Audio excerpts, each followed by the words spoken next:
Oh, we're recording. There we go. Assalamu alaikum. Alaikum assalam. Season 2 of Mind Heist. Ooh. Why Yeah? is it season? Oh, yeah, I suppose. Yeah. Every 100 episodes. Yeah.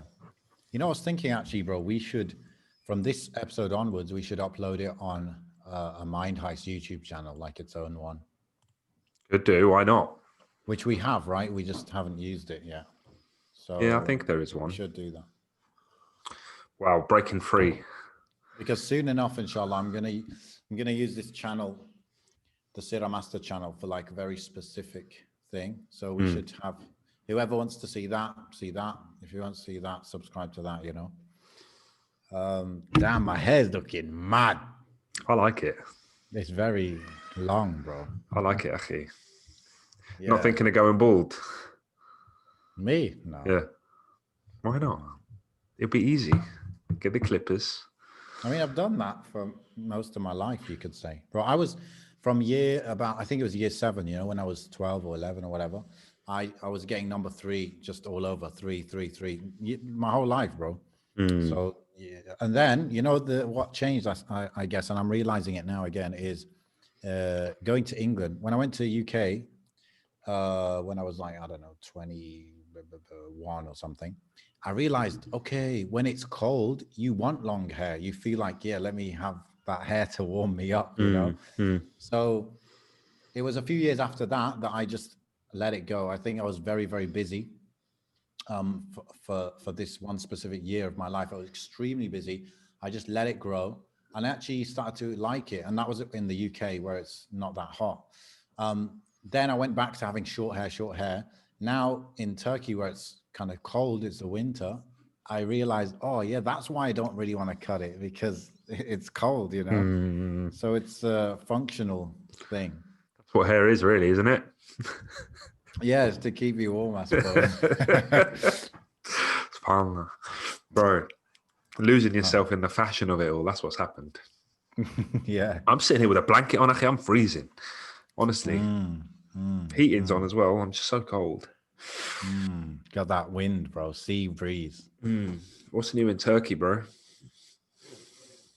They vaccinated 1 million people in a week. Not you, though. Not me, though. You're gonna say that each time, yeah? I'm just checking. No, well, I don't know if even they're intending to vaccinate people like under whatever 40 or whatever. I don't know. It's expensive, though, isn't it? There's plenty of people, you know, older people who they're going to go for first, innit? Go for. Oh, Lord. So, yeah, but I know, bro, in UAE, it's nuts. Like, they've vaccinated around 3 million people. And in UAE, it's this like second fastest rollout in the world. And it's just like, just go to, and like they have like, I don't know, loads of places where you can get it done. You just go, bring your ID card, and you're in and out. Like there are some places with queues, but they're just giving it to everyone. You know, it's like you don't need to pay, and you don't need any criteria. Just go and get it. Makes sense, really. Makes sense. They're rolling it out, yeah. And they just approved the Russian one as well. So they've got all 3 over there, although the Pfizer one is like in short supply. Oh, right. But the Chinese one is like, yeah, they just probably been pumping it out for a long time. I think just in their trials, they vaccinated 1 million people in China. I can't. I don't know what goes on in China, Akhi. They say certain things, but Allah knows best. Can't say for sure. Man. No, like some people were like reluctant about the Pfizer one because it's using this RNA, blah blah. Some technology apparently hasn't been used in a vaccine before. Yeah. But then the Chinese one, it's like the approval process was not as transparent as another one, any of the others. Apparently, like the raw data from the trials is not available for anyone. So how can you really trust that? Like, they claimed it was whatever percent effective. In Brazil, they did their own kind of trial, because that's I think that's what they're doing. They're like, you guys don't publish your numbers, so now we're going to get a sample of you, we'll test it ourselves, and we'll see what the results are. Yeah. So in Brazil, they're like, well, we tried it and it was like 60% effective. So I guess they weren't happy with it. It's but also yeah, they've got the whole thing about like the population that they test stuff on. It's not going to be representative of the whole world, you know. Yes, definitely, yeah, and that's what Dr. Iyad Qunebi, he was saying. None of these vaccines have been tested on Arabs. So, like, if you're Arab and you're, going to take it, like, just know that maybe hasn't been, your genetics might play a role in the reaction your body has or how effective it is on you or whatever.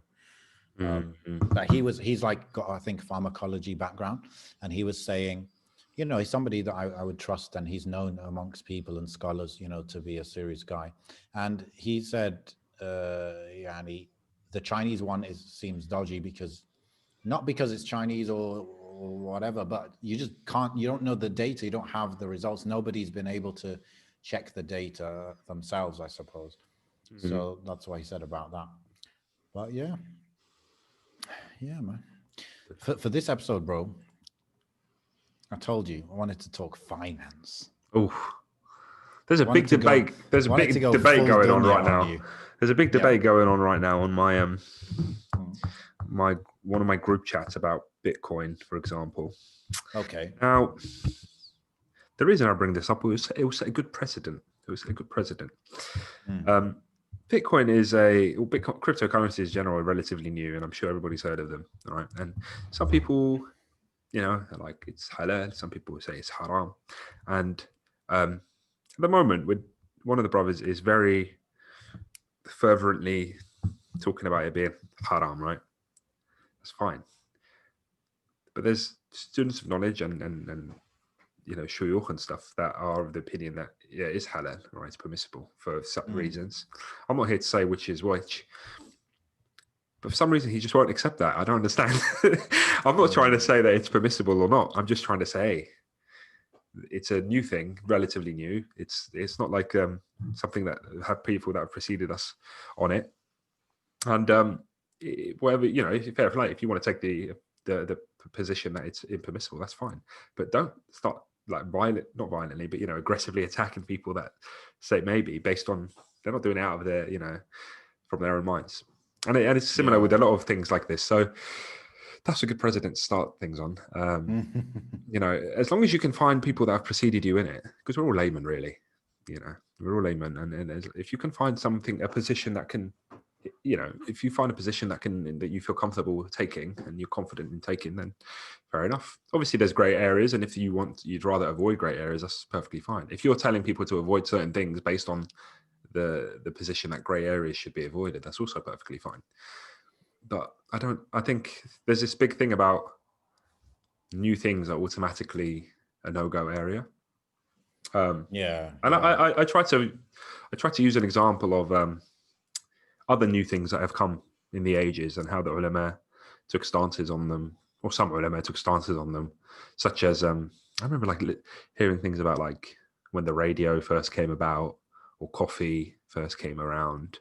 And, with new things, there's always going to be a bit of a pushback, a bit of a precaution, a bit of advice not to do certain things. And sometimes vice versa, like even remember cigarettes. I mean, I know cigarettes were generally seen as makruh, but it wasn't really established that it was haram until, the science suggested so, and that the harmful effects of the body and all of that. So, I suppose it's just good to be moderate. Moderate in a big realization I came to, I don't know when, is that there is actually a difference between what you personally follow and then what you enforce on others. Like there can be a big difference there, and that's not hypocritical. So it's like I might say cryptocurrency is haram and I won't invest in it. So it's like what I do, you could still not follow that and be right? Because it's all about as laymen, it's about being sincere and then trusting scholars and following those that know and asking those that know. Mm. And then like after that, it's about following what you feel is safest for your akhirah. And you know, we might both do those two things and come out with different conclusions, right? Yeah, So I think ultimately there just and has to be an awareness, you know, an awareness of yeah, how it works. Yeah. how it works and how this topic, for example, this particular point of contention is discussed. You have to be aware that it's new, and you have to be aware that there's going to be people that follow different things. So to take a very aggressive position, like I was saying, like it's not, you can't compare this to khamr, for example, which is very well known and established, you know. And if you were to come to me and argue khamr is permissible, then I could strongly or aggressively argue otherwise, you know. Yeah. But when there's a clear debate, an ongoing debate, then you have to be balanced and you have to take a position with a pinch of salt, as opposed to. There are two reasons that it's not like khamr, right? Number one is that there is no, how do they say it? I don't know the exact terminology, but there's no like dalil sarih, very clear in word that it is haram. Okay, because there is no dalil about, you know, Allah and His Messenger sallam never specifically mentioned cryptocurrency or Bitcoin, right? So that's number one. Number two is there is no, it's new, which means that there was no like scholars from the Sahaba or anything to have an opinion on it. So because of those two things, it's going to be based on the scholars that are alive today to do what they are trained to do and come up with opinions. And you will find qualified, you know, you'll find more than qualified shuyukh and ustads and students of knowledge on each side of the fence. You know, on the side that is impermissible, side that is permissible, and that's you've got to just respect that. That's the thing. I think that's all I was trying to get a point across. And I don't know, maybe people think either or, but all I was trying to get across is that there has to be an element of respect. This is a new debate, relatively new debate in 21st century, and But it sounds like people that argue about this stuff and they get so aggressive, they don't even understand like what ijtihad is.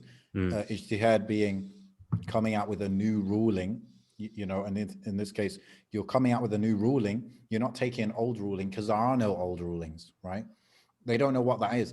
Then they don't know that when there's a legitimate difference of opinion, you can't do inkar. You can't condemn the other person and say you're like sinful for doing that because there's a legit difference of opinion, you know? So these are some principles that I came across, like going to like little seminars here and there and stuff. And it's like, once you learn that one thing, it kind of makes you stop doing some of these things.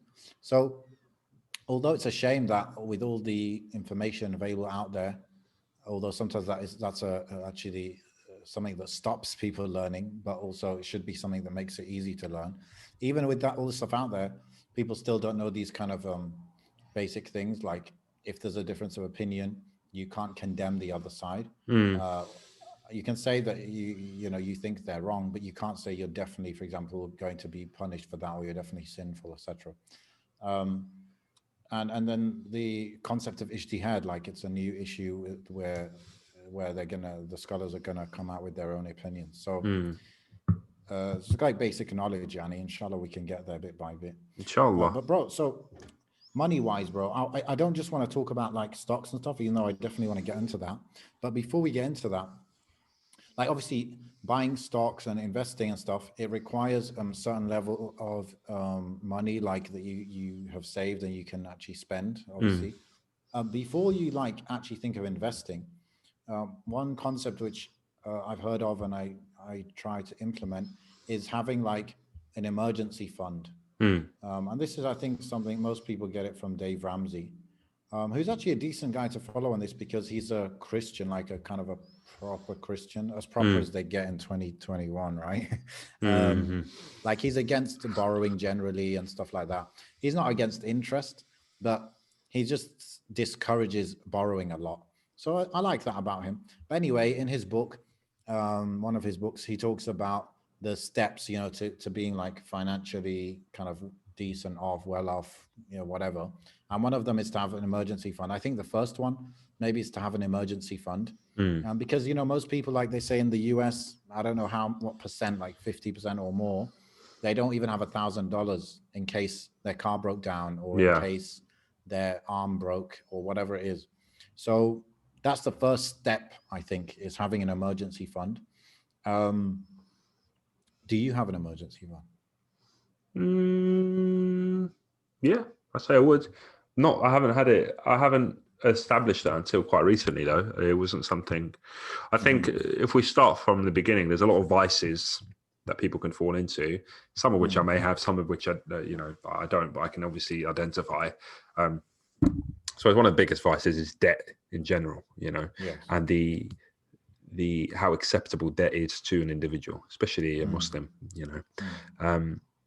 but in general, people don't have any qualms about buying things on credit, buying things. And we're not really going to go into the halal haram of it, but I just want to talk about the psychology of it.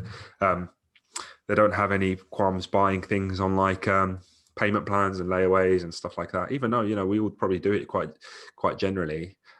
You could argue like a phone contract is technically a long-term sort of payment plan, although you are paying for an ongoing service, so it's vice versa. I mean, you could say that if you're getting a phone with it, maybe. Right? Yeah. So you could argue that I could buy a phone up front and then pay the service plan, which would generally be a lot cheaper. But there's that. But then there's certain things where it's somewhat unavoidable, like. Say unavoidable, but if you wanted to get a new car, you could only do so really. Like it's very difficult to pay flat out cash for a car. Anyway, there's that. There's the element. So it's kind of saying like these these kind of ways of living or spending or whatever, it stops you being able to get that emergency fund. There's 3 stages, I'd argue, and maybe I've been in all 3. But there's the first stage is like being very much a debt slave. So everything's on credit. You're paying with credit cards. You're constantly just trying to repay your overdrafts or your debt or whatever you owe all the time, and that's kind of all you're doing. But you also have no qualms about getting into more debt, so more credit card stuff, more loans, all that sort of stuff. Then you've got the middle, which I'd say is you're not really in any debt, but you're not really with any. You haven't got any sort of emergency or anything. You're basically living hand to mouth. So you get that paycheck. Let's say I get paid on the 20th of every month. On that 20th, I pay the rent. I pay this on the 19th of on the next month.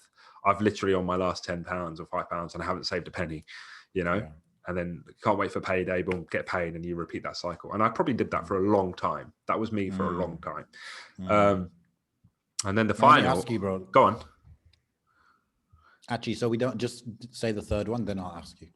Well, the third one is that you are allocating some portion of your income, whether it's monthly, however often you get paid, that you're either investing or saving or putting away for a rainy day in some capacity, to benefit yourself in the future, to safeguard yourself if there's any emergency, all by the will of Allah, of course, but to give yourself a bit more control and power, a bit of money management, and management can go a long way. A little bit of management can go a long way for any sort of occasion. Yeah. So, bro, you said the stage 2. Yes. Stage 2 is where you're hand to mouth. Yeah. I think when you were in that stage, let's say, what were you thinking were the ways to get out of it? So like, it depends first if I had the goal to get out of it, I don't know if I established. Really? There wasn't like a lot of discomfort with being in that situation? No, because you always expected, as long as you timed everything correctly, you always expected to get paid, on that month. So, and you always, the thing is, emergencies tend to happen. It's rare that an emergency happens right at the end when you haven't got the money. Do you understand? It can happen like, you've got a whole month for an emergency situation to occur. So whenever I was faced with an emergency, it tended to be, either at the start of the month or near the middle of the month or whatever. Rarely was it like a few days before payday and I haven't got any money whatsoever and I have to sort of pay out. But even then you could say, although I can't say I've really borrowed money before. from people or whatever. And it's maybe once, maybe twice. Honestly, I could count on one hand. But because of that, it was always an option. If there was some like crazy emergency, I'd just borrow money from somebody quickly and then pay them back as soon as, but I've never really been in that situation. But it's probably arguably because during most of that time I was, living at home, I was in a safety net. I didn't really, if the worst had happened, I'd still have food and drink and, a shelter on my head beforehand. So often that shows like when you're in stage 2, you can actually easily go back into stage 1 just by one emergency coming. Right. You need to borrow £500 or whatever, and then you're in debt. So now you're back in stage 1. So it's very easy to go between those. I think I'd argue so you were asking what was it that made you go into stage 3? What motivated you to go into stage 3? Is that no? When you were in stage 2, how were you thinking you were going to get into stage 3? Right. So I think anybody who thinks of just employment would think, oh, I'll eventually get into stage 3 when I get a better job, right? Yeah. But I think the psychology that's wrong with that is that you just assume that you're going to be spending the same as you do now. So let's say I was making 20 grand a month, 20 grand a year, subhanAllah. And I'd say, oh, if I was making 30, I would save an extra 10 grand a year, wouldn't I? But arguably what happens is that you get more money in your bank account. So you just find more things to spend your money on during that month, your lifestyle will change. So you'll buy, you'll eat out more, you'll travel more, you'll buy more clothes or whatever it is that you do. And then arguably you say, oh, well, if I was making 40, then I'll definitely, and you just keep chasing that. So not to mention as well, like you have more kids, inflation, cost of things go up, etc. So it's not very motivational thing to think about really, but it's true that like your money loses value every year and the cost of goods go up every year. So let's say your salary goes up, I don't know, 5% in a year. You probably actually are still same place you were. Always. You're it's like a bucket with a hole in the bottom. Like you're pouring in, but it's also seeping out. But I think arguably what did it for me was by force, in the sense that nobody makes changes, and no, if you're comfortable, then comfort breeds procrastination. But if you're forced and thrust upon, like responsibility is thrust upon you, you've got no choice but to do something. So whether that's entrepreneurship, starting a business, even trying to climb some sort of job ladder, or invest in your money, or being smarter with money, that really started playing on my mind deeply when I got married, when I moved out, when I had my first child, when I had my second child. And then you yourself, as I'm sure you've probably experienced it as well, as a parent, you start putting yourself really far. Like when you get married, I'm assuming when you got married, you probably immediately start thinking about yourself less, probably way less, started trying to put your wife and her needs first, right? Because that's just naturally what happens. And then you had kids and the same thing. And then you just put yourself a bit further back, to the point where one of the biggest things I ponder over all the time, and I pondered over it when I was younger, is how my mum would take literally a bite out of her mouth and give it to me. Like she would be eating something and she wouldn't hesitate to, whether it was a biscuit or anything, and she wouldn't hesitate. But me as a child, I couldn't understand that. I couldn't understand the concept of how you could how could you just do that? Like it didn't make sense to me. And now it happens to me every day. So man, without a doubt, whatever I'm eating, he will have to come and sit he's like, oh, can I have some? And I'm sitting there like, this is really weird. I can't not give him the last bite. And the last bite generally is the one that is the most, favored and savored bite, isn't it? The last bite of any meal. But I just, you just do it. And I'm sure you do as well. You just do it without any sort of hesitation. You can't you can't face yourself if you didn't give him that.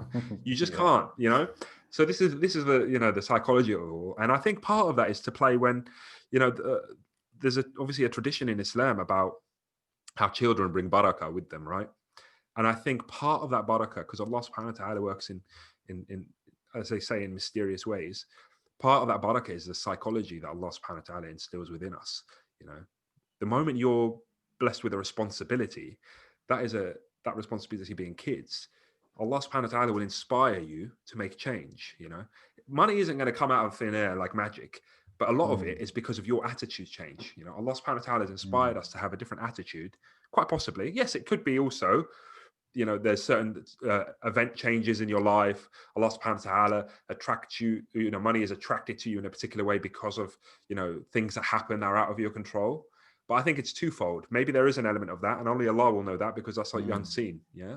But from what I do see, which is manifest, is how Allah will inspire a man to change his ways because he now has a responsibility, you know, and that itself thrusts that upon you. So yeah, ultimately, you have people that are relying on you that are no longer content with what you can be content with. Like if I can't afford, I don't know, something that I think I need, then I'm content with that because I've only got myself to blame, you know. But when your son wants something or needs something, and you can't afford it, then he's only going to blame you.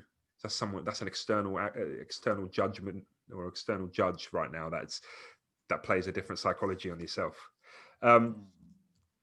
Now, first you've got to sort of accept, how are you going to do it? Are you going to be the one who has responsibility thrust upon them, or are you going to prepare for that responsibility in advance? You know, and I think that's a harder thing to do. I think it's harder for people to stay consistent and disciplined when they have to imagine what responsibility they may have in the future. You know? Exactly. It's not concrete in front of their because it's very easy to, especially if your peers are you know, the same as you with very little responsibilities and stuff. It's very easy to get carried away with them and just do what they're doing, and you know, yeah, for sure, man. People like that are friends who are married versus not exactly married. People that are like quote unquote wealthy, and there's a difference, I'd say, between being rich and being wealthy, but there's always this tendency to show that wealth or show that richness here and now. You know, it's hard for somebody who's very, you know, motivated to make money and whatever to resist from trying to show that they've got or establish certain positions now,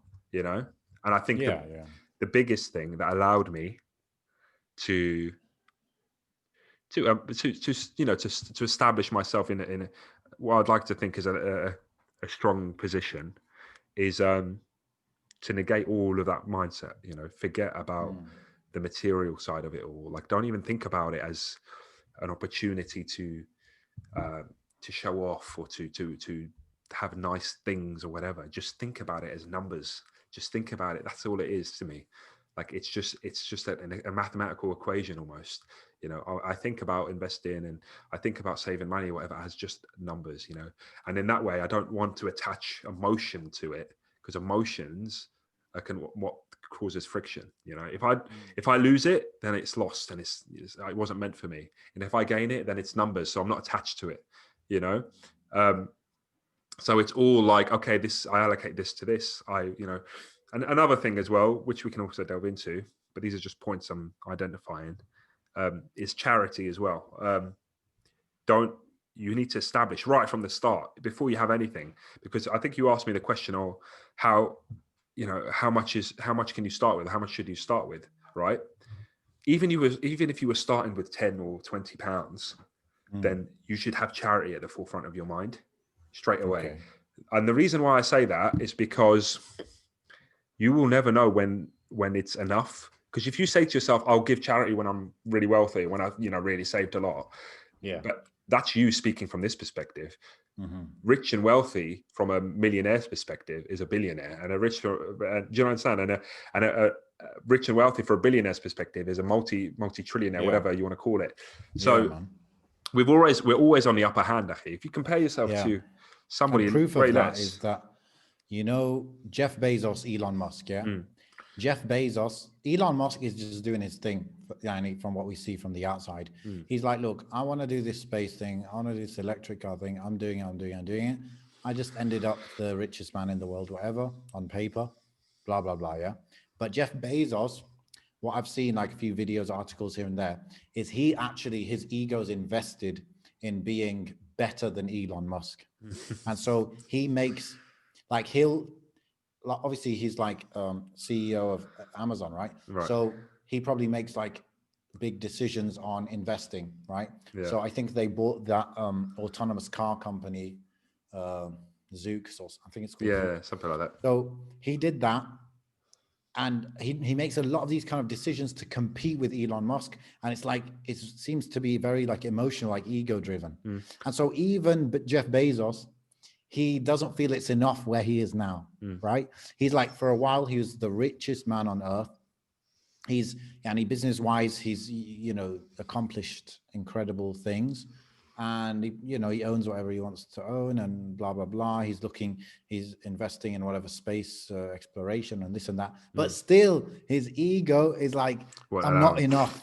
I'm not enough. Especially considering, like, you can imagine what their peers are like who does he keep around him in his circle? So there's not that much comparison going on a day to day if all of all of the people that surround you are also wealthy and successful and all this sort of stuff. So it's how you see the world around you.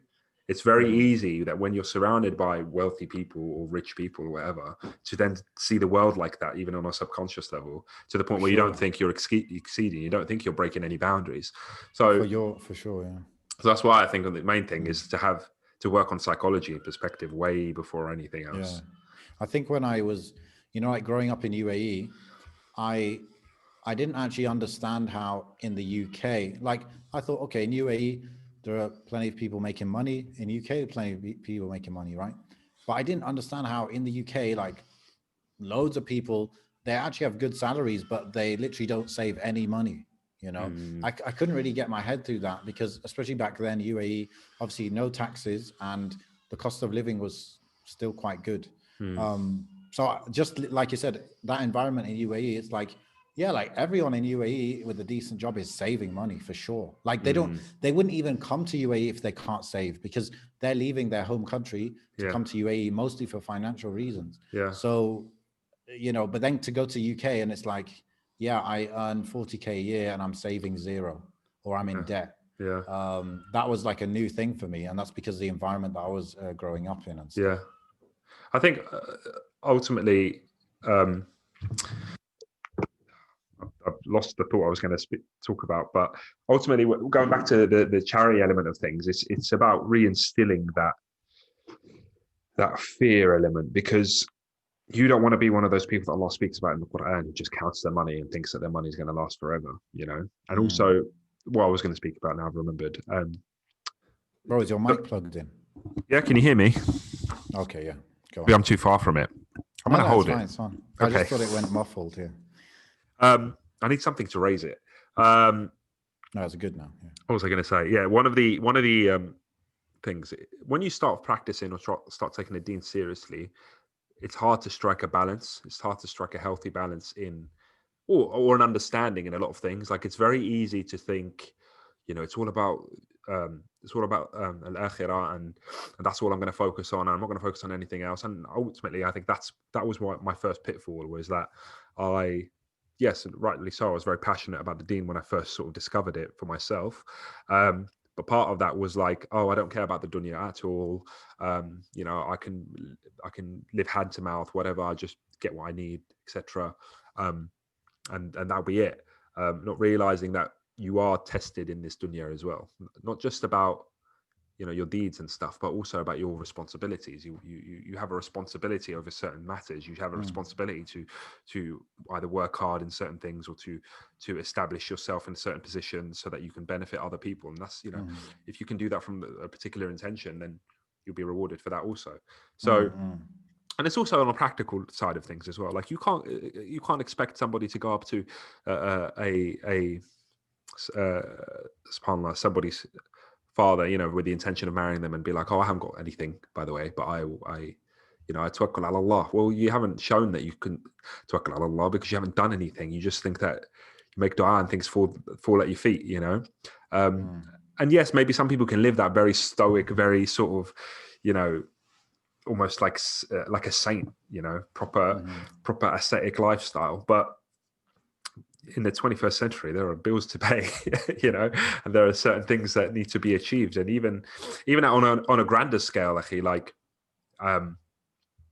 what's it like, helping those that are in need, that requires finances, that requires money. It's not just. What's important, bro, is not like, if you you know, this idea of living a very simple life and not needing much money in the first place and this and that. Yeah. There are it's not just how do I explain it? There are different paths to that. Okay. There is the path of being forced into that, in which case there's no praise for you whatsoever because you didn't choose that. Yeah. You didn't choose to live the simple life. You were forced into it. Yeah. And when you're forced into it, most people, they don't want to stay there. They want to get out of it, right? Then there is, you chose to do that. Okay. Yeah. And in which case, if you chose to live a simple life, that's fine. Obviously, you've got to also be aware that there are tests that will come with like poverty or, you know, not being that comfortable. Just make sure you feel you're able to overcome those tests. But then also, if you chose out of your own will to live that simple life, what did you choose to do instead? Like, so, okay, you're not going to go and try and like make loads of money and live a certain way. Okay, what are you going to do then, though? Like I hope because you're living a simple life, you're going to be less distracted. You're going to have more free time, and with that free time, you're going to do something useful. Because and Allah gives us, like, if you had the opportunity to make more money and do certain things with that money, and you also understood that you're the type of person, you feel in your heart, you feel, yes, I could do good things with that money. It's not going to ruin me. Yeah. But then you chose to live that simple life and you kind of did nothing with your time, then yani, maybe you'll be blameworthy in that sense. You know what I mean? Yeah. But it's not as simple as living the simple life. Like, are you forced into it or did you choose it? And if you chose it, what could you have done if you didn't choose that? And what you're doing with this time? Yeah. Because some people like Sharif, I feel like Sharif, it seems, you know, we spoke to Sharif episode 79. He's living simple life in nature with a farm. He doesn't need too much money to live. And he seems to be making progress. Yeah, and he's got his community there. I think they just built a masjid over there and he's doing good stuff. So his choice of going and living that simple life, it seems to be fruitful in a sense, you know, for his akhirah and for the community and for this and that. And so that maybe that's like a good choice for him. But what if he was like living and like doing nothing? Like, okay, now your bill, you reduced your bills to whatever, £500 a month. And now you're just sitting there on YouTube. Like, was that a good choice? You know? Yeah. But on the to focus on Sharif very lightly, he didn't, because remember he mentioned about being in a tent. He didn't just stay in that tent. He still had aspirations, and a lot of it, I think, is about control and about independence in a society that he can sort of have more say over. And I think that's what he's sort of building. He seems to be building like a society there. So definitely, you know, the goal and aspirations are there, definitely, and you can see the direct benefit on his deen and his family's ability to practice the deen. So And who knows, bro, in 50 years, 100 years, that might become a village uniquely of Muslims. Yeah. It might be like there is potential for that in a country the size of the US and all that. Yeah, definitely. So yeah. So bro, you know, when the money comes in, I wanted to share something which has been really useful for me, and I've been doing it for probably 3 years. You know, when I got married is when I started to like put these financial things in place. Have a bit of a system for managing it, because honestly, to tell you the truth, bro, before I got married, I didn't really spend any money. I really did not spend any money. Like, I don't know, I just didn't really want anything. I don't know, alhamdulillah bil alameen. But when I got married, then I started like using like a budgeting app and getting everything in order. And I started using this system, which is basically your money comes in, so that's 100% of your income. So this is obviously probably not for people who are living hand to mouth. It's people that are a little bit more comfortable than that. But it's like 50%, you can say, goes to your necessities, your bills, your rent, your phone bill, whatever. Yeah, this stuff, groceries, 50%. Then you've got 5 envelopes of 10%. And if I remember correctly, it's like 10% investing, 10% like fun, 10% education, 10% charity, and 10% might be, I think it's purely for saving. So saving and investment are 2 separate things. So so you got 10% in each of those. So obviously you've got to be able to live on 50% of your income, which, you know, a lot of people, maybe they're not in that position yet or whatever. But then you've got the 10%, and it's like, for example, 10% for fun. It gives you that freedom where it's like, you don't have to feel guilty. 10%, just go all out, spend it on fun, whatever it is. And Yeah. it's because it's percentages, it's all kind of within your means to an Right. extent. Right. Then you've got the 10% for charity. So it's like, look, if you make, let's just say £1,000 a month, you know that month you're going to give £100 away. Yeah. So now it's just like, okay, where am I going to put that £100? Okay, so £10 there, £20 there. Oh, the end of the month is coming up and you've only given away £70. Yeah. Okay, now you're looking, where can I give £30? You know, so it's pretty cool. Then you've got education. So 10% for your own education, like building your skills, potentially getting promotion or whatever through, or finding ways to invest through improving yourself. So that's good as well. Then you got 10% bit by bit for investment and 10% for just saving, which is like building up that emergency fund. An emergency fund, like I think in the book, Dave Ramsey, he says like $1,000. But then like you could go next level with the emergency fund and say, look, I want 3 months of expenses. You know, I want to have that buffer. So like, it depends like where you want to go with it. Yeah. But this is a really good system, bro. Like this 50% and then 10, 10, 10, 10, 10. I really enjoyed it. I've been doing it for like probably 3 years. That's good, bro. I think I respect that system. However, I don't think it's one I would employ, only because I've always been against rigid numbers when it comes to. So I'm maybe I'm the same with with dieting and calorie counting and stuff like that, but I find that I really struggle applying objectively rigid numbers to a human being or a life that is very flexible and very, you know, it's you know, it's not like a robot. You can't put in one code and it comes out with one result. So, however, the allocation is exactly the same. You know, for myself, the allocation, I'd argue, exactly the same. But the percentages vary from month to month or week to week. You know, so and even, based on that, me, bro, I think at some point, like when I saved a certain amount, then I was like, well, I don't want to save 10%. I want to now invest 20% and save 0. Yeah. For example. Yeah. It's about like reading. For me, it's like reading the room, bro. It's like, okay. For like charity, for example, right? If I gave 10% in charity every month, I wouldn't feel like I'm doing anything that I could like congratulate myself for, because it's so expected that I feel like there's no challenge and I haven't done anything substantial to do. Like I have, you know, we're having an adult discussion, but I have a direct debit of a certain charity that I give to every month, right? But I've so forgotten about that it doesn't even feel like I'm doing anything like a good deed with doing that. It feels like a good deed when I'm not expecting to give it. I haven't allocated it out.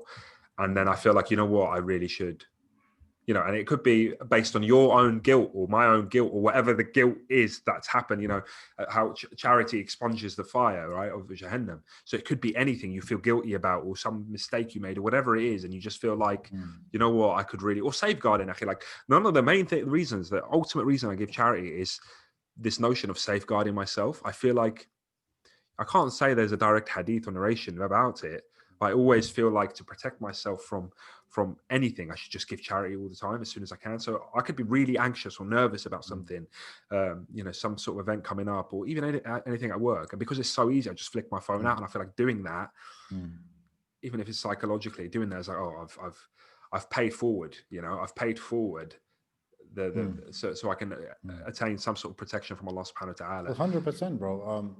Like Allah says, in al hasanat yudhibna sayyat, you know, that good deeds wipe out bad deeds. And the Prophet ﷺ, he said, save yourself from the fire, even with a date pit, you know, giving the stone of a pit, of a date away. So, yeah. But definitely, like sometimes I invest way more money than maybe I should. You know, sometimes some months I don't touch it at all. Sometimes, same with charity. Sometimes I give charity, you know, in relatively in bigger amounts, and sometimes some months not at all. You know, and that's sometimes it's a conscious decision not to. Sometimes it isn't. Sometimes it's just basically on the route. But however, all I try and do is just question every single. You know, one thing that I know in myself that I struggle with is that I can think a lot about investing, think a lot about charity, think a lot about all these outside things, and I may neglect the inside. You know, what's under my house, what's under my roof. You know, like I could, for example, my family could, I know that my family might want something, and I think, you know what, yeah, inshallah we'll do that one day, inshallah we'll do that one day, inshallah we'll do that one day. But I won't have any qualms spending that amount of money on something which I think is something of charity or some investing or something like that. And I think it's easy to fall into that, to think so far in the future that you forget about the now. But there's some people only live in the now and don't think about the future. So it's about striking that balance. Bro, I found loads of double standards when it comes to how I spend. Like, Yeah. wow. And my wife brought it up to me, and I realized, yeah, that's ridiculous. Like, I'll spend, this is UAE, you know, UAE prices. I spend £20 on a meal. Yeah. And then I won't spend that on, I don't know, bro. I'm trying to think of what it could be, but I won't spend it on something which, let's say, okay, my car's broken down and I need to go get something from somewhere. I've got to get a taxi there, taxi back. Oh, I don't want to spend on that taxi. I just won't go. Yeah. You know? Yeah. It's like that meal it went through your body in like 10 hours and it was gone. I think, you know, I don't know if it's a Muslim thing, an Arab thing, or whatever. Certain things I just do not mind, you know, and so, like, for example, you know, food is one thing. I don't mind really how much I spend on food, relatively speaking, you know, because especially if it's not myself I'm feeding exclusively, you know, if we're all having a meal, me and my family, whatever, it doesn't really bother me. However, if that was spent on something else, even sometimes if it included my family, I'd be like, oh, that was a bit too much, shouldn't have done that. But you know, you have a meal every day, you have a memory once in a lifetime. But what's more valuable? Do you know what I mean? Like, you can always eat, you can always have that meal again, but sometimes the memory that you're paying for, you know, so Allah knows best. You know, something really cool, bro, that with the budgeting app and stuff, you can set a goal and you can say, look, I want to save up X amount of money by this month and this year. Okay. Yeah. So then it tells you, okay, therefore you have to put away, you know, £67.7 every month, you know. Yeah. And one cool thing to do that with is Eid. So imagine if you put whatever money aside every month towards your Eid kind of budget, you might end up with whatever, like a few £100s to spend on Eid, and you can make Eid like really wild, really crazy. Like, depending how much obviously you're putting in there, you could, like, one Eid, you could be like, yeah, let's like rent a yacht, like whatever. I don't know, you know. Yeah. It could really make it special just by like having that thing where you're putting that money aside. That is definitely one of my goals, inshallah, because Eid is something I tend to, generally most years, I tend to really fall short on. Because I think I underestimate how important it needs to be for kids. Now that I've got kids who are actively now remembering more and more, you know, it's definitely something I need to focus on, inshallah, and make it a point of focus for them. Yeah. And so much of what we limit ourselves, or I limit myself so much based on money, right? And it's like you know, that whole story of the elephant, baby elephant, it grew up with the chain on its leg. And then they took the chain off and it didn't realize, so it just stayed within that zone. Yeah. So I think that's what I've got in my head sometimes, where it's like, okay, I, like, when I was like a student and all of this, I was always very, what's the word? Frugal, frugal, always like, my parents gave me, or my dad specifically, he gave me exactly what I need to survive as a student. I'll take that. I spend that, no more, no less. I'm done. No extra left over. And I've just carried that on, you know, as I've grown up, I've still carried that on. And alhamdulillah, it is serving me very well. But I realize in some areas, I go through a lot of inconvenience because I don't want to spend. And sometimes you're just spending 5% more, 10% more.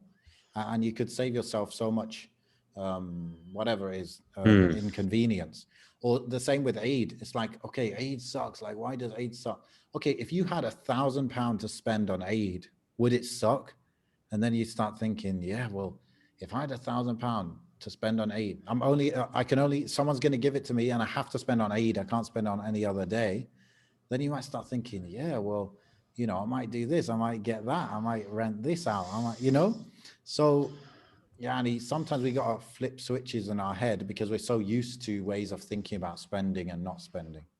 Definitely.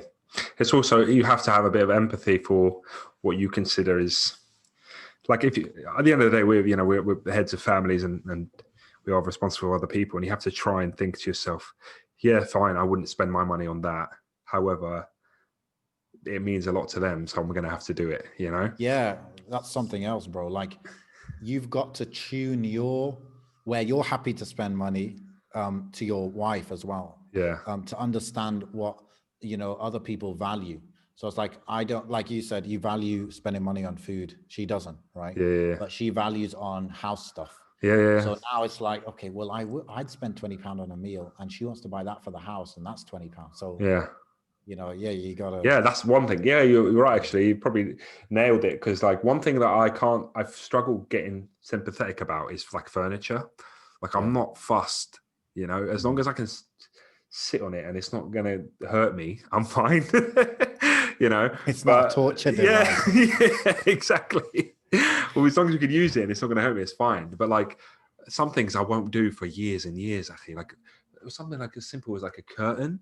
Like, when we moved in, there was some curtains that were already here in like Suleiman's room, and for years and years we've been here, and I couldn't justify it to myself spending what, 30 quid on some curtains. I just didn't want to do it.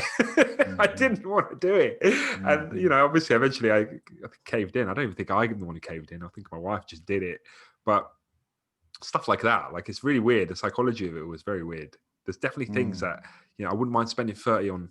Like, yesterday, I spent 30 quid or so on a takeaway, for my family, not just me.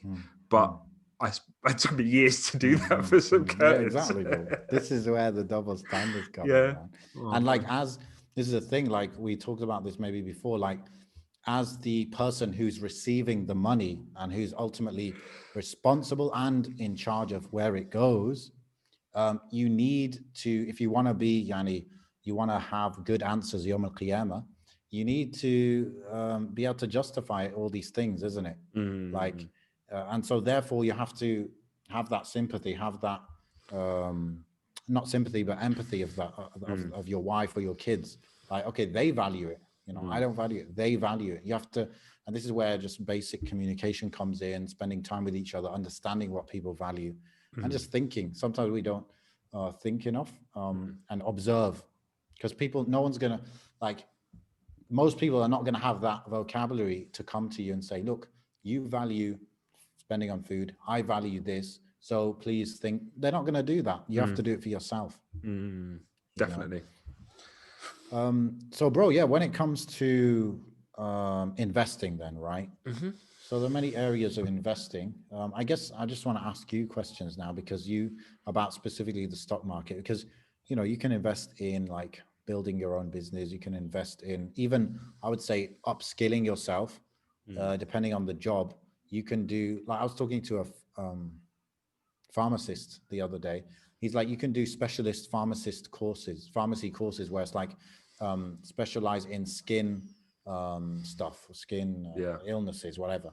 And if I did it, he said it's like a 1-year course. It costs £4,000, but then my pharmacy can be a specialist thing for skin issues. So that's another investment you could make. So then of course there's the whole stocks thing, right? Or buying a part of a public company. So yeah, bro, how do you look at it, right? Tell me how long you've been doing it, and how do you look at it? Is it a hobby, or is it actually like investment, like to make money? I've been looking at it for years, really, years, and maybe doing light reading here and there. But it was something that intimidated me for a long time. And I'd say I really started taking it more seriously maybe April last year. Now, to preface all of this discussion, the first thing I know is that, yes, I'm not experienced at all. I got my head around the basics, and that's kind of a lot of the basics of what we were speaking about already. It's everybody who talks about it wants to sort of run and get involved straight away, but I think it was important to identify the psychology behind it, or why what is it, what's the driving force behind all of this? Is it you want to get rich tomorrow, or is it because you're trying to establish some level of security and a level playing field for your future. There's that. There's also we live in a time where it's so accessible to people that one would argue that everybody's sort of throwing their money at it. You know, any Tom, Dick, and Harry can download an app now and get involved, which gives the false exuberance that, oh, no matter what you do, you've got like diamond hands. Like that's it. It's just going to go up. You know, any investment you make is going to, you know, there was a time, Akhi, where on average, and it's still, you know, still on average, 10% return on your investment that year was considered very good, very strong. You know, you did really well that year. Actually, people, you know, people make 10% in a day these days. Sometimes, you know,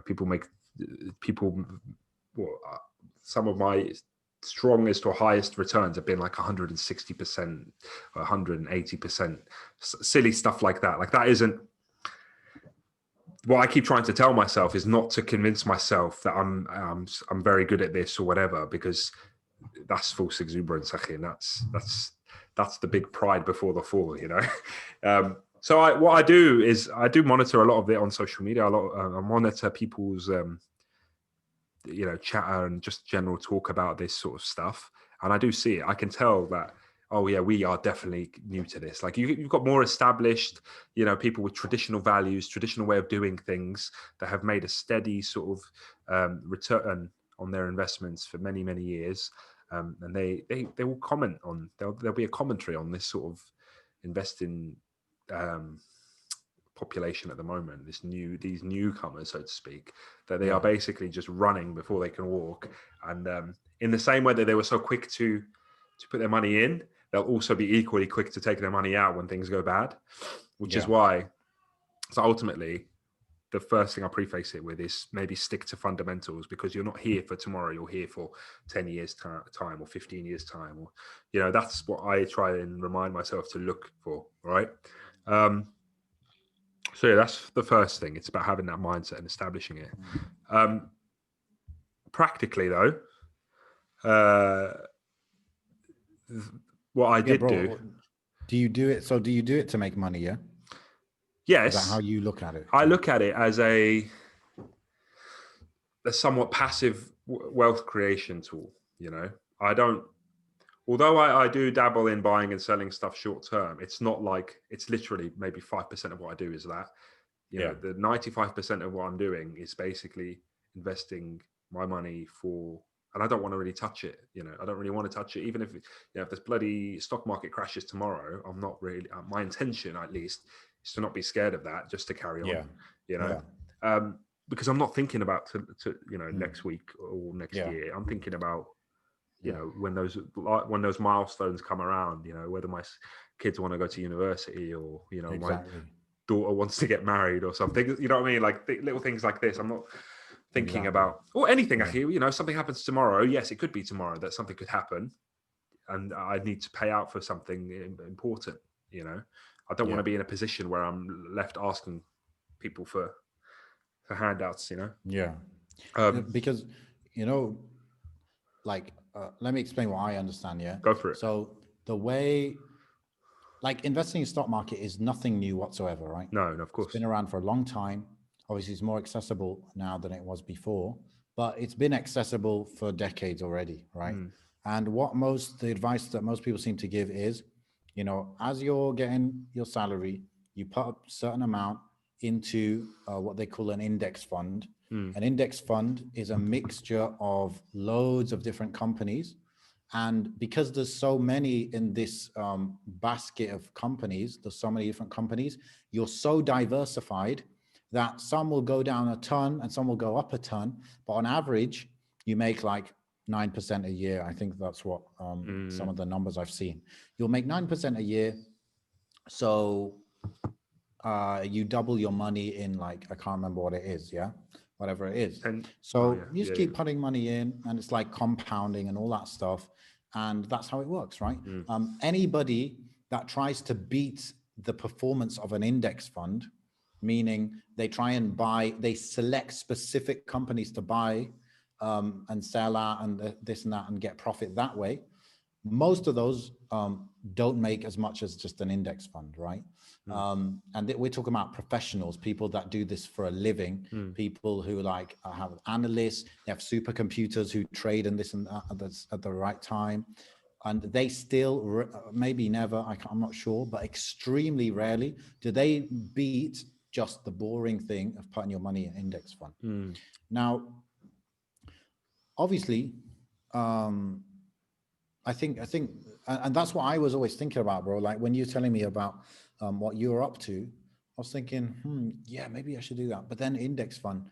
But then what I realized, bro, is like for Muslims, I think index fund is a bit tricky because there's so many companies in there, and definitely quite a few of them are going to be at least questionable, if not purely haram. So you can, like you said, you can be as passive or as active as you want to be. You know, you can put it in some sort of fund that is either tracks a certain index. So it tracks, like, for example, the S&P 500 is like the 500 top performing companies in America, right? And there's a fund that will track that by allocation percentage. So you could put, 100 quid in and it will allocate that £100 across all of those companies so that it monitors their performance in the same way that those, if you were to look at that S&P chart going up and down, this would aim to monitor, to mirror that as closely as possible, right? Yeah. That's Warren Buffett, for example, is one of the, maybe the most well-known and one of the most successful investors on the planet. And he advocates that. He doesn't see the point in anybody doing any otherwise. He says, it's almost foolproof. It's just, why stress yourself out doing otherwise, right? The only downfall is like selling early and stuff like that. Stuff like that. But if you believe in something long term, then why are you even selling? And to sell, there's a difference between selling a small position, and then selling it out completely. However, like you identified correctly, yes, there are going to be many companies that are questionable, and you can't just let that be in someone else's hands, right? Now, we live in a time where there are alternatives in the fund element, in that passive element. One particular one is Wahed Invest, for example.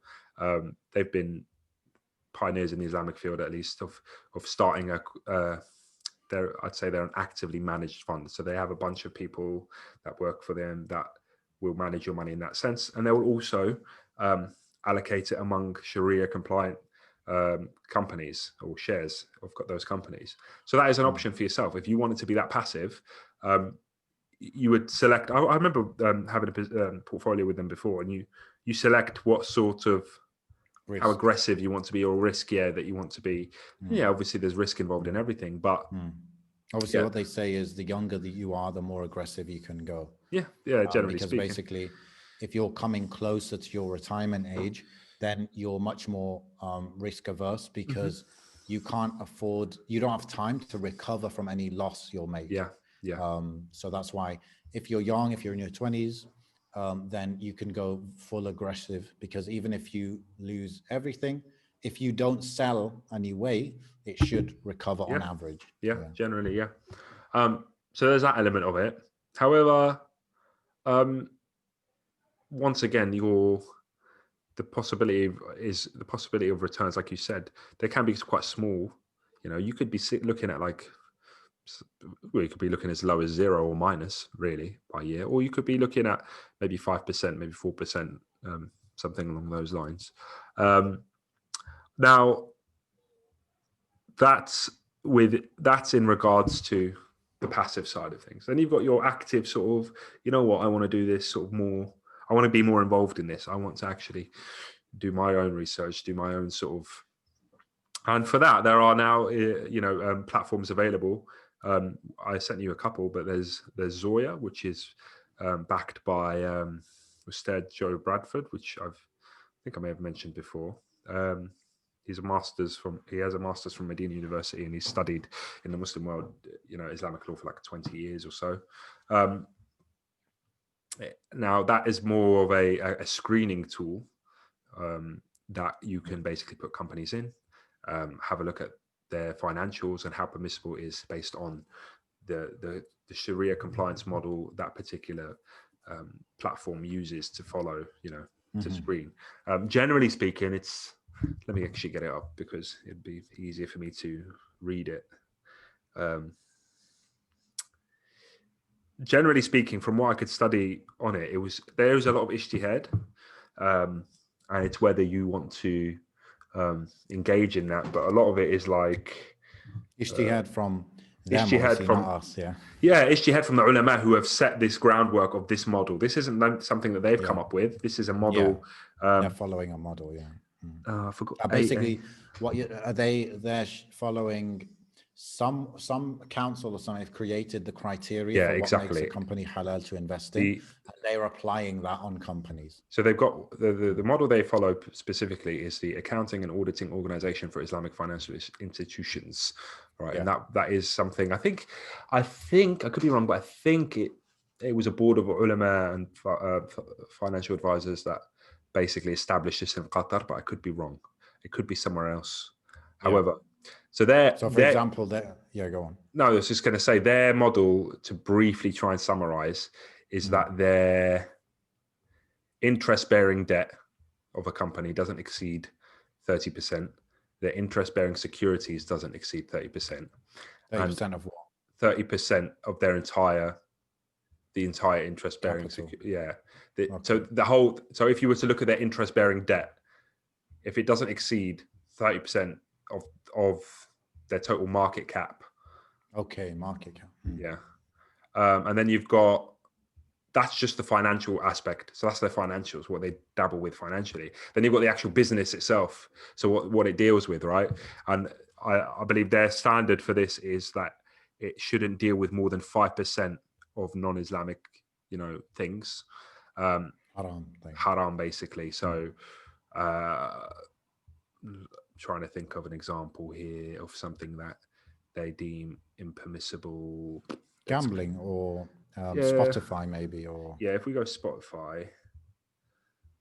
So even Spotify is questionable, but that's probably because they don't want to come out and say music is, do you know what I mean? Music is not right, but it's coming up as like their business screen is 99.54%. Digital media streaming may include objectionable content. I think they've got that for everything that has streaming. So it could be the same with Netflix. It could be the same with any other platforms. But there could be other companies that have a tiny bit. For example, like I know even Tesla, hypothetically speaking, recently said, hey, we're going to start selling tequila. That was a bit of a random one, but that comes up as like 0.18% non-compliant based on obviously everything else they sell, and then there's 3.53% questionable, and that is through their leasing services. So they've got leasing, but then the 96.29% is basically automotive sales. Anyway, so that what you've got to remember also is that isn't a fixed thing that has to refresh every quarter. They refresh theirs every quarter, and it could be that something you've invested in is suddenly not compliant anymore. And they have an FAQ page on what to do if that is the case. From there, they, like I said, Ustad Joe Bradford is their Sharia advisor. I hate saying Sharia, bro. Why do I keep saying that?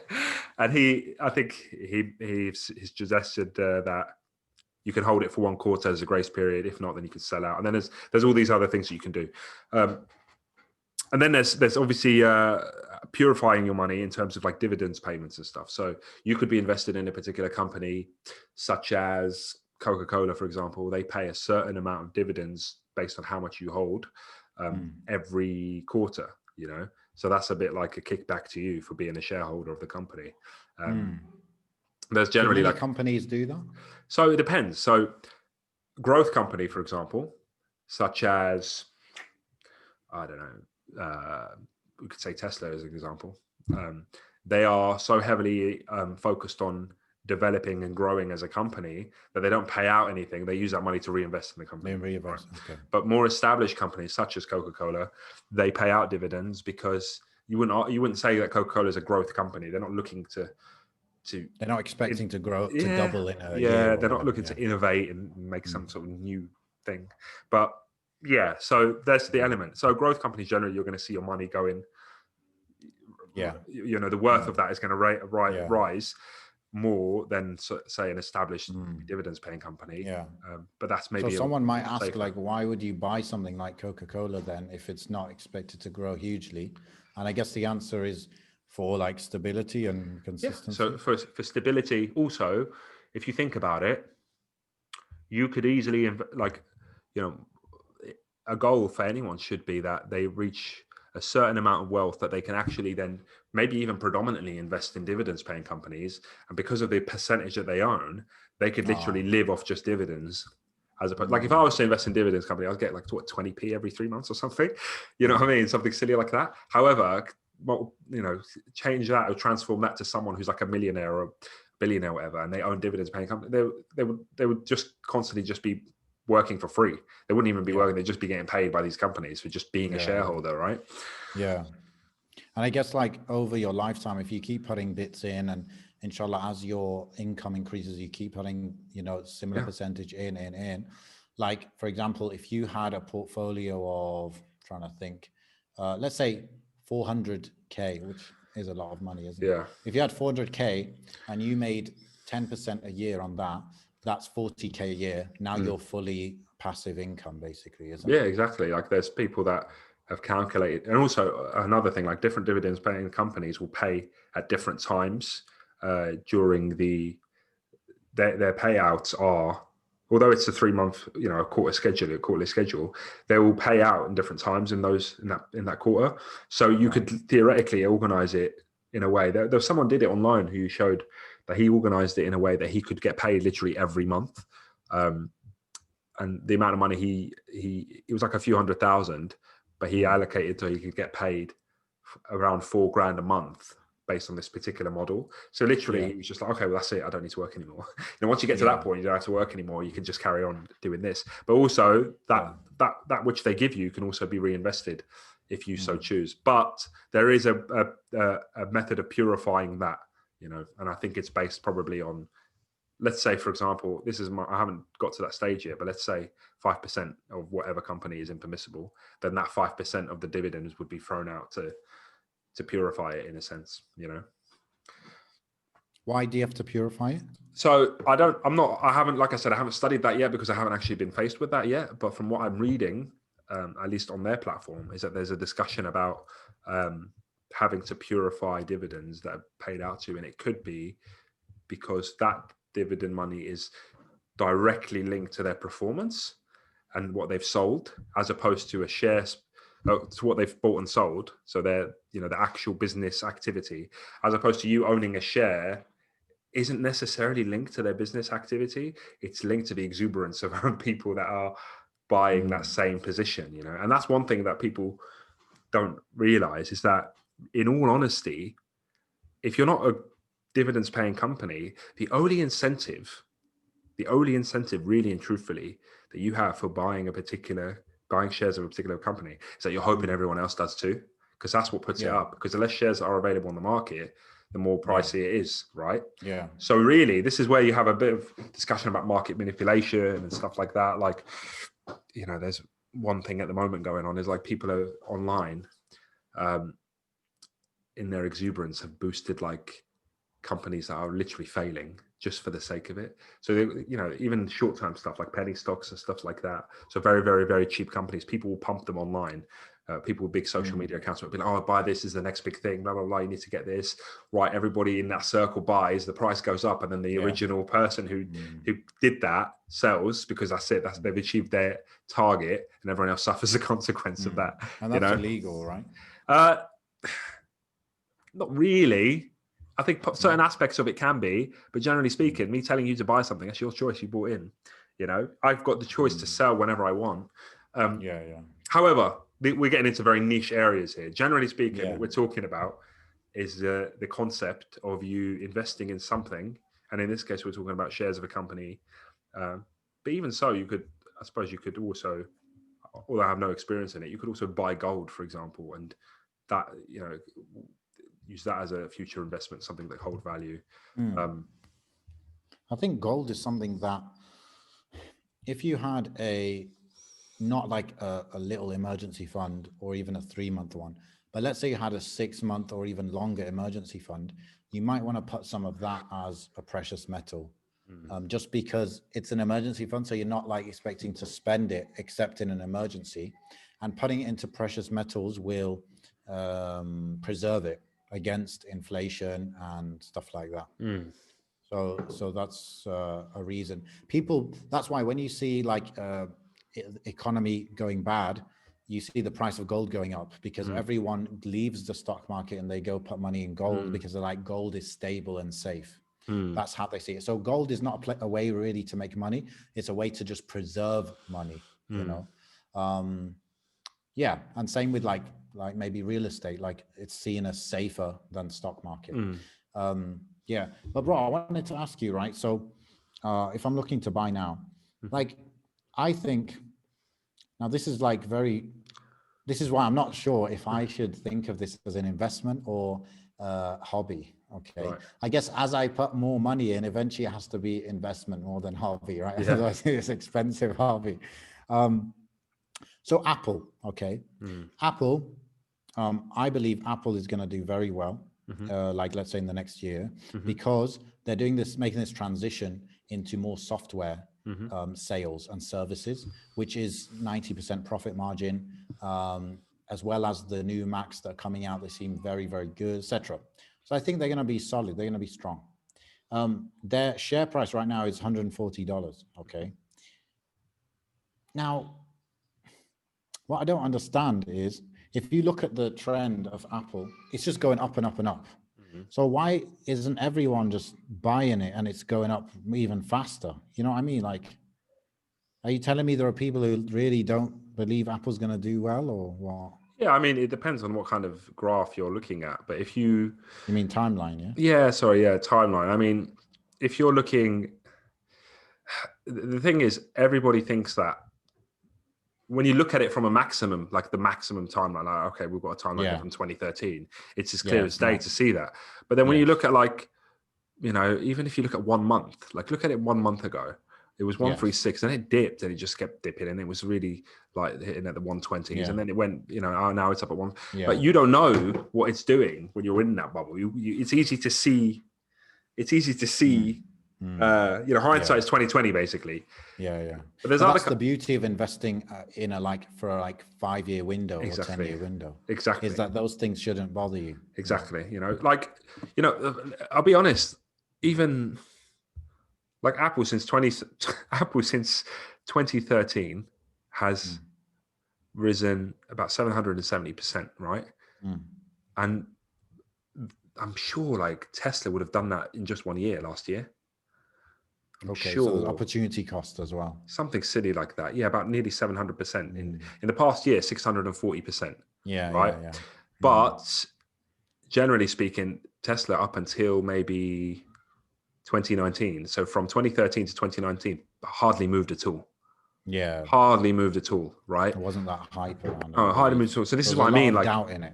Yeah, there's a lot of doubt, and there's the hype is real now. Whether it's justified is a different story.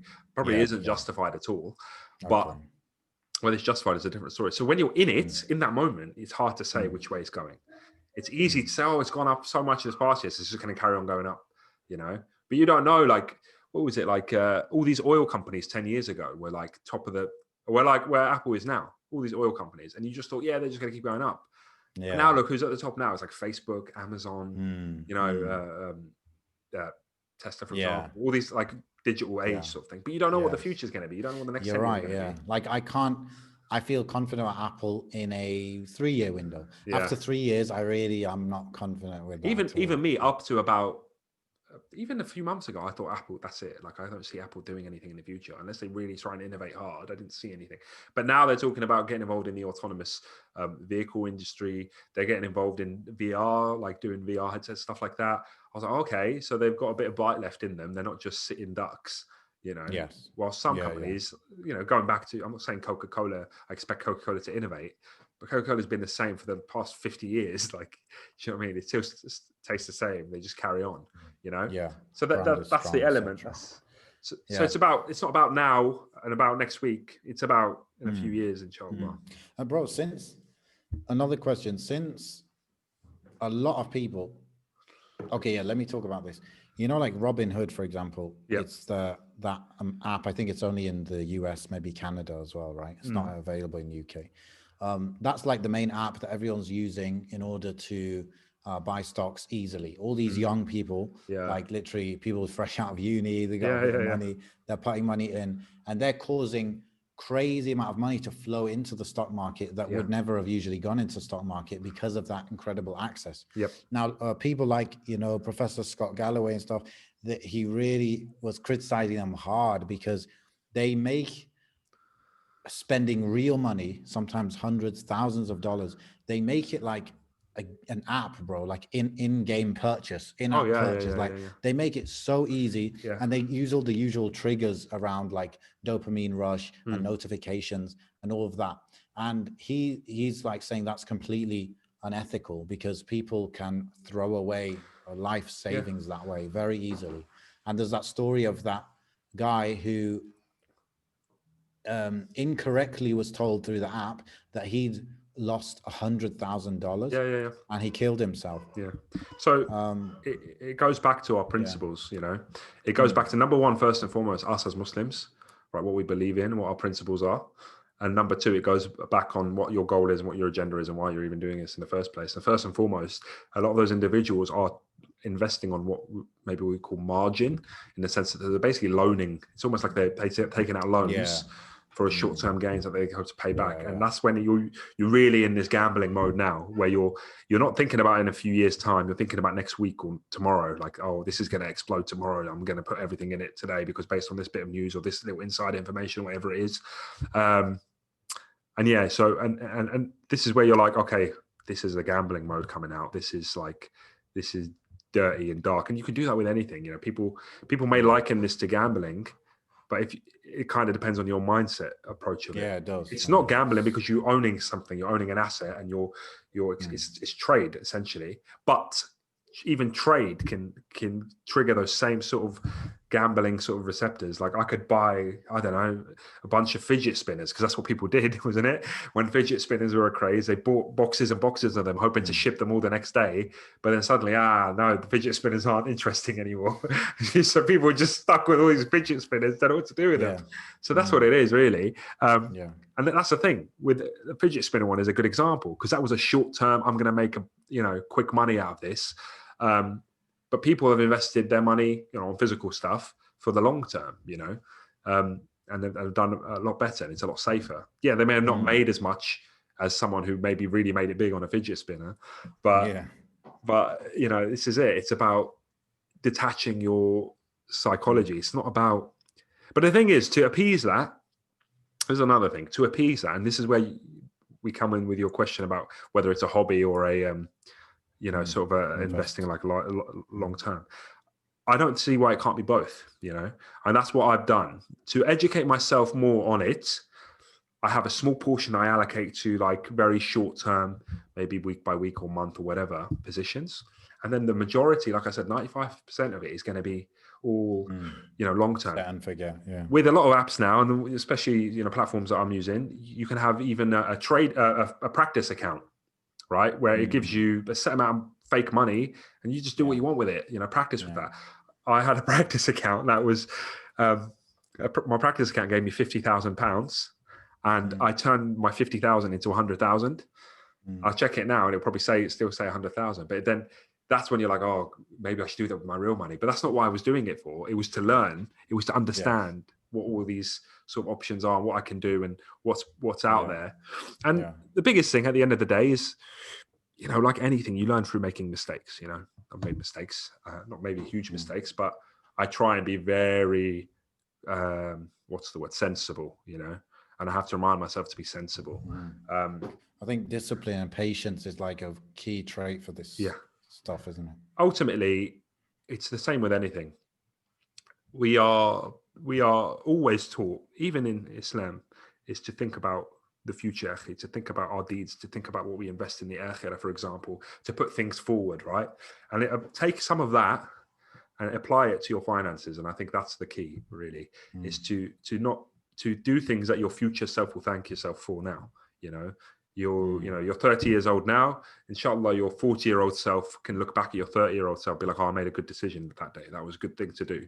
Even if it goes wrong, it was a sensible thing to do, But you'll look back now at like your 20-year-old, your 15-year-old self, be like, oh, that was silly. I shouldn't have done that. Like, if only. Yeah.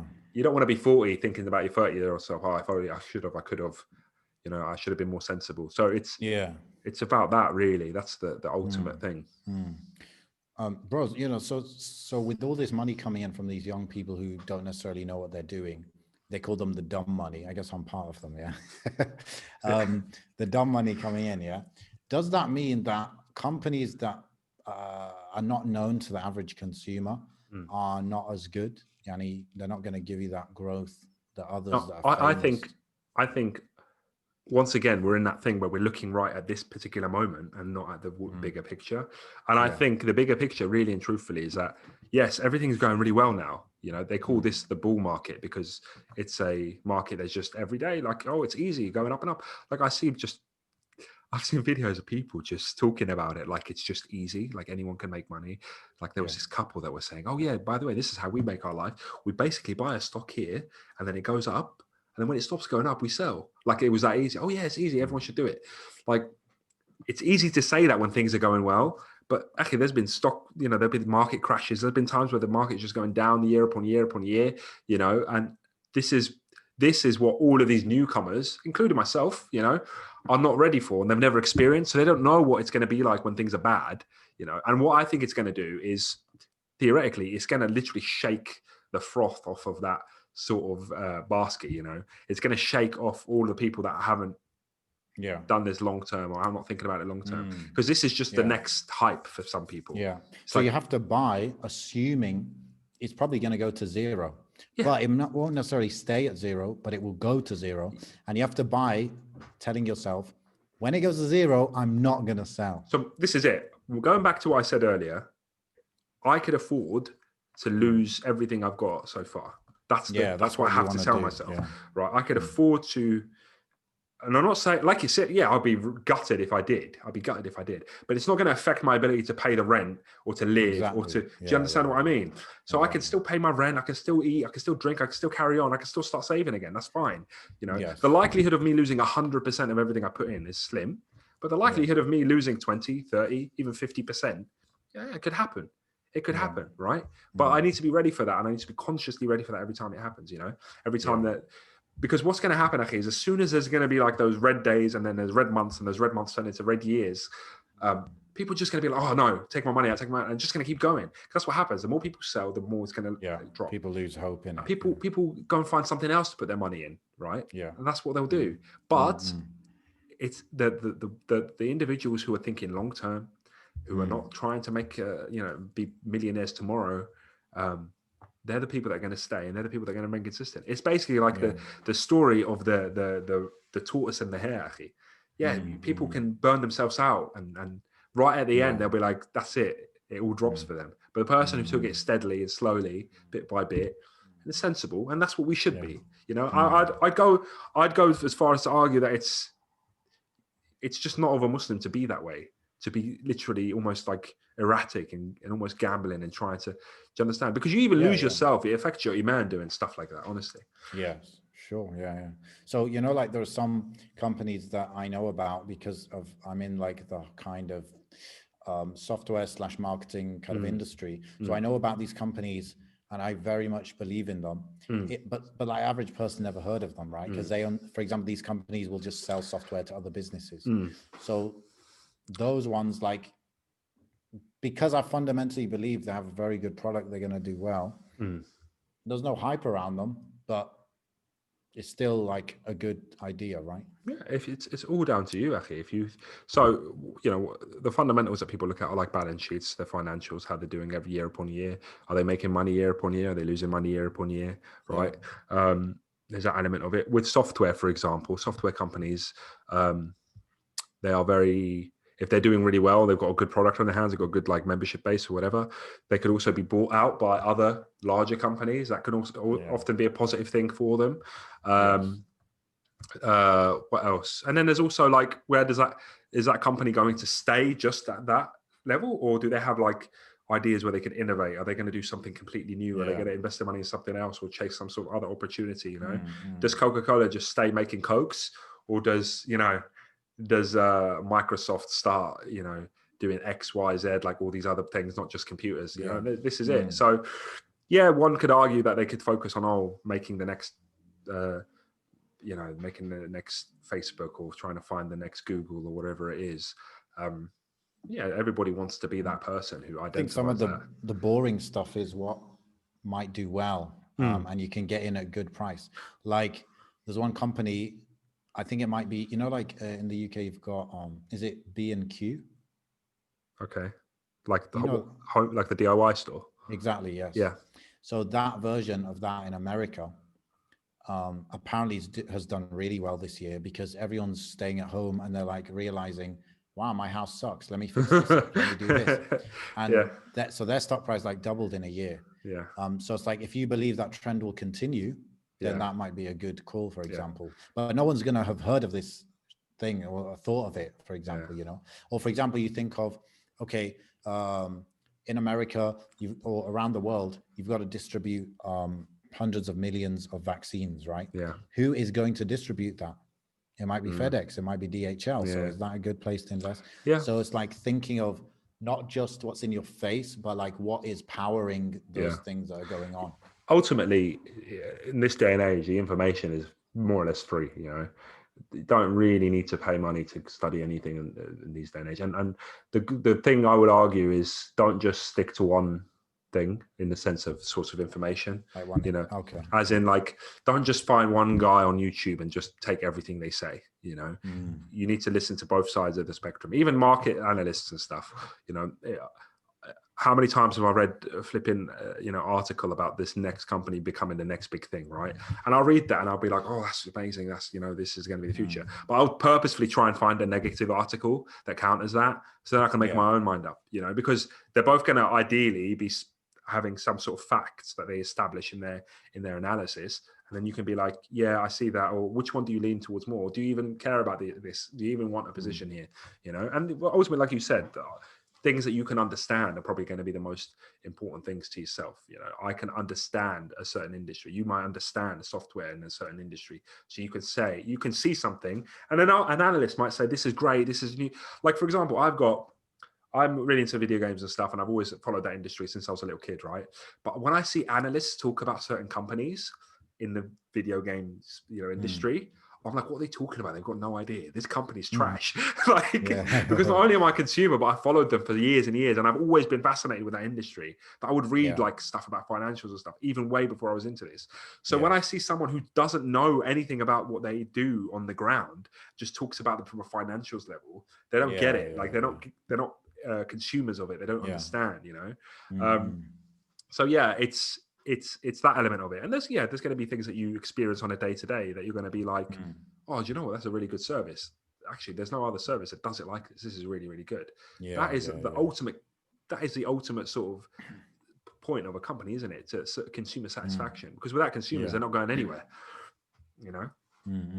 What about this, bro? Like, the whole Zoya thing, helping you filter and stuff. Yep. Do you follow that to the T, or do you have then your own filter on top of it as well? So Zoya is one platform. There's another one, like I mentioned to you, Islamically, and they will sometimes differ on certain companies. I know they differ, for example, on Apple. Zoya will say that Apple is mostly questionable, and I can understand why. And Islamically will say it's not, and so there is a difference there. But yes, you could theoretically, for example, certain Chinese companies, right? They could all be permissible financially and whatever. But I have my own concerns about what China as a government and as a, does to the Muslims at the moment, right? I don't know how much of that money is going to that. I don't know how much of that funds. What I mean? It's almost like a boycott in certain things. Just because Israeli dates are fine doesn't mean I want to buy them. Stuff like that. So you could put your own sort of thing on top of it. There are certain companies that on the face of it, for example, you can have a company that, some sort of technology company that it's fine. It just produces tech, right? But then it signs a contract with, I don't know, the Israeli military government. or something, or there was one company that I really was into, and then I found out that they are an Israeli company, and I just thought, well, I'd rather not, But it's perfectly fine. Fiverr, yeah. Yeah. Well, I don't know if it was Fiverr, because Fiverr I think is not compliant, but there was another one that was compliant. But stuff like that. So yeah, you could. It's up to you. Just because something is permissible, it doesn't mean that you have to do it. Yeah, because I was thinking you probably heard of Peloton. Yes. Peloton, like doing sick and everything, and I think on Zoya it said it was what's the word? Permissible. Permissible, whatever. Yeah. But I just thinking, okay, yes, I can understand it's just an exercise bike.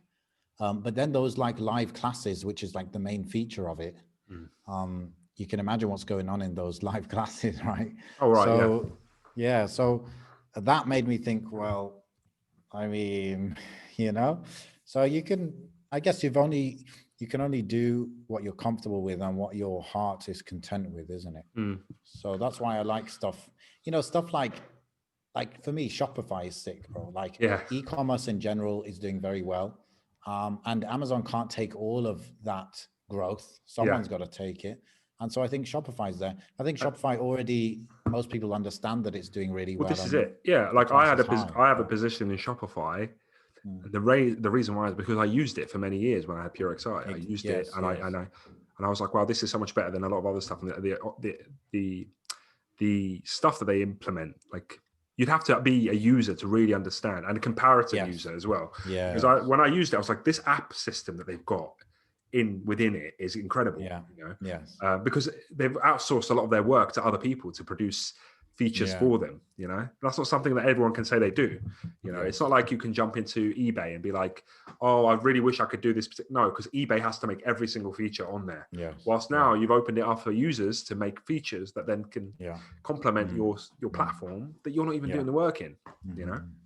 Yeah. And I heard as well, this was a while ago, I don't know if they've done it yet, but they were building out their own fulfillment center, fulfillment network to compete with Amazon's. So that would be really good if all Shopify users could use that network. There you go. That would be a game changer. There you go. So yeah, I think, bro, even like I was listening to Tim Ferriss' podcast recently, and he was saying that I guess he's like owns index funds and stuff, but he said when I'm like picking specific companies, he's like, literally, I only touch stuff that I understand. He's like, I don't understand some of this stuff, even though there's a big hype around it. I just don't buy it. I just don't get it. And I think that's sensible, like you were saying. Like you use it or you've kind of understand it. Like I can understand how this is going to do really well. So, you will blame yourself a lot more if you made an irrational decision based on just some hype that you didn't believe in yourself. That's you'd be like, you'd be kicking yourself. That's what I did with the whole cryptocurrency thing. Yeah.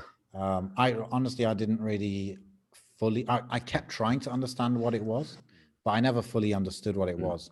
And not to mention there are different coins, different cryptocurrencies. And I think I must have owned like 8 of them in total at the maximum. And I didn't get none of them, bro. I didn't get none of them. But alhamdulillah, I think, like people, they pay people for signals, to tell them when to buy, when to sell. And, Sheikh Haytham, he gave me the signal that it's haram. So I sold with a profit, alhamdulillah, good profit. Obviously now Bitcoin's gone mad, but that was an example where I just didn't really know what it was. Yeah.